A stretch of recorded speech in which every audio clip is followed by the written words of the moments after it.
बच्चों, कैसे हैं आप सभी? आई होप अच्छे होंगे, राइट। चलिए मैं चैनल में आप सभी का स्वागत करती हूँ और आज मैं आपके लिए लेकर एक्सरसाइज 6.2 का क्वेश्चन नंबर 5 तो प्लीज ध्यान समझिएगा, साथ ही लाइक शेयर करना मत भूलेगा। ओके बच्चों, आइए स्टार्ट करते हैं। देखिए क्या कहना है इस क्वेश्चन में, आकृति 6.20 में। तो ये आकृति हमें सम के अंदर दी गई है जिसे मैंने ड्रॉ कर लिया है, राइट। अब इसमें हमें डी समांतर दिया गया है ओ क्यू के।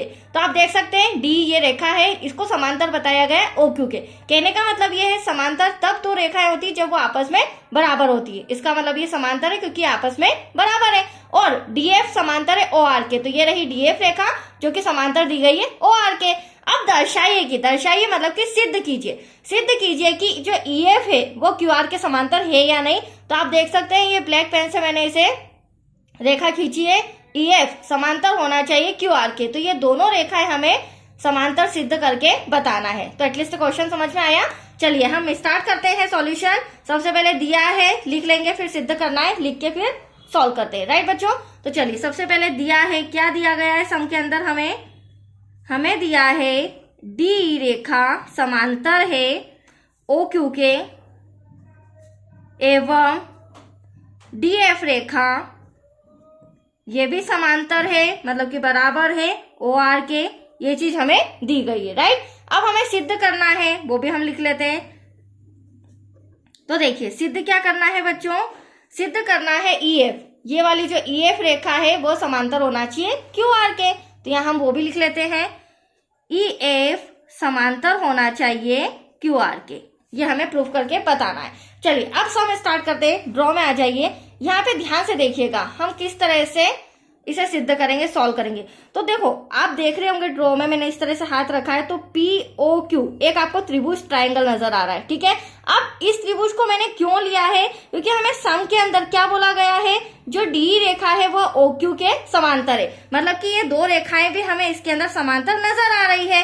तो इसका मतलब क्या हुआ, थेल्स प्रमेय जो कि हमने पहले भी पढ़ा है, समझा है। तो थेल्स प्रमेय क्या कहती है बच्चों, किसी भी त्रिभुज की एक भुजा के समांतर यदि कोई रेखा खींची जाती है तो वह अन्य दो भुजाओं पी क्यू और पीओ अन्य दो भुजाओं को बराबर अनुपात में बांट देती है, राइट। तो यहाँ पर क्या हो जाएगा, थेल्स प्रमेय के अनुसार P अपॉन में ई क्यू बराबर होगा PD अपॉन में डीओ के। पर हमें त्रिभुज कौन सा लेना होगा, POQ ये वाला त्रिभुज। फिर सेकेंड कंडीशन में हम POR ये वाला त्रिभुज लेंगे, राइट। तो चलिए पहले लिख लेते हैं त्रिभुज POQ में।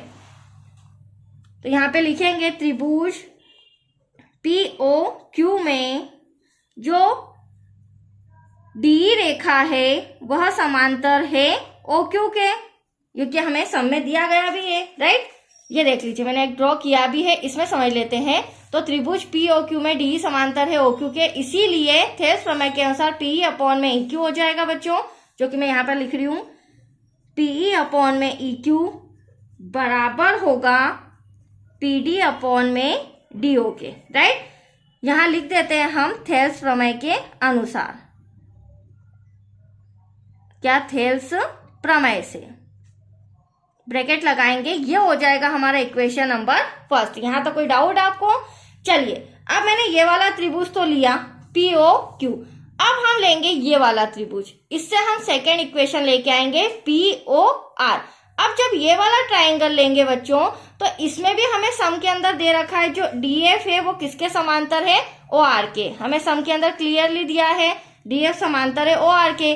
तो जब यहाँ पर डीएफ रेखा OR के समांतर है तो यहाँ पे भी थेल्स प्रमेय क्या कहती है, जब किसी एक भुजा के समांतर कोई रेखा खींची जाती है तो वह अन्य दो भुजाओं को एक ही अनुपात में बांट देती है। तो यहाँ पे क्या हो जाएगा, PD अपॉन में DO और यहाँ पर PF अपॉन में FR, जिससे हमारा इक्वेशन नंबर सेकेंड आ जाएगा, right.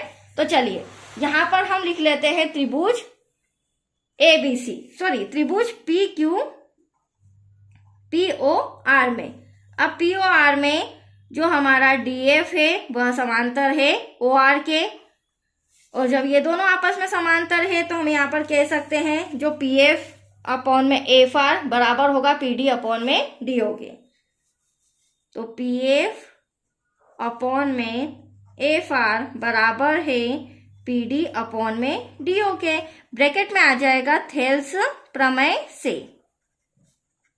Bracket close, equation number second. अब यहाँ पर समझने वाली बात यह है बच्चों, आप देख रहे हैं PF अपॉन में FR बराबर है PD अपॉन में DO के, राइट। फर्स्ट इक्वेशन यहाँ पर भी आप देख रहे हैं PE अपॉन में EQ बराबर है PD अपॉन में DO के। तो दोनों इक्वेशन में ये वाला पोजीशन हमारा कॉमन आ रहा है, तो हम इन्हें ना लेते हुए इनके इक्वल में क्या है PE अपॉन में EQ, इक्वेशन फर्स्ट से हम ये ले लेंगे और इक्वेशन सेकेंड से हम इसके बराबर PF अपॉन में FR लेंगे। फिर देखते हैं क्या सॉल्यूशन निकलेगा। तो समीकरण 1 व 2 से, अब समीकरण 1 से मैं यहाँ पर ले रही हूँ PE अपॉन में EQ जो कि बराबर है समीकरण 2 से PF अपॉन में FR के। तो ये हो जाएगा PF अपॉन में FR। अब हम ड्रॉ में समझेंगे, देखिए ध्यान से समझिएगा। PE अपॉन में EQ, तो ये रहा हमारा PE अपॉन में EQ बराबर है PF अपॉन में FR के। तो कहने का मतलब ये है बच्चों, ये वाली जो PQ भुजा है ये बराबर आ रही है किसके, PR के। अभी आपके सामने मैंने सॉल्व करके बताया। और जब ये भुजा इस भुजा के बराबर आ रही है तो हम कह सकते हैं ये जो बीच वाली तीसरी भुजा है, तीसरी भुजा के समांतर ये रेखा खींची गई है, मतलब कि जो EF है वो समांतर होगा QR के। That's clear. और यही हमें प्रूफ करना था, तो यहाँ पर हम लिख सकते हैं इसीलिए जो EF रेखा है वह समांतर है QR के। That's your answer. और यही हमें सिद्ध करना था बच्चों, इति सिद्धम। तो चलिए ये सम भी छोटा सा था, कंप्लीट हो चुका है। अब नेक्स्ट वीडियो मिलेगा आपको क्वेश्चन 6 से रिलेटेड। ओके, थैंक यू बच्चों।